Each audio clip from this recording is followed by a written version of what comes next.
माझे जे सुतलाओ ब्राह्मण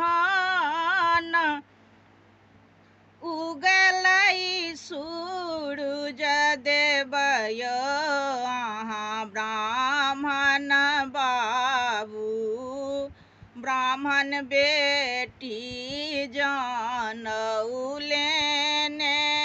ठाढ़य ब्राह्मण बाबू ब्राह्मण बेटी जानौले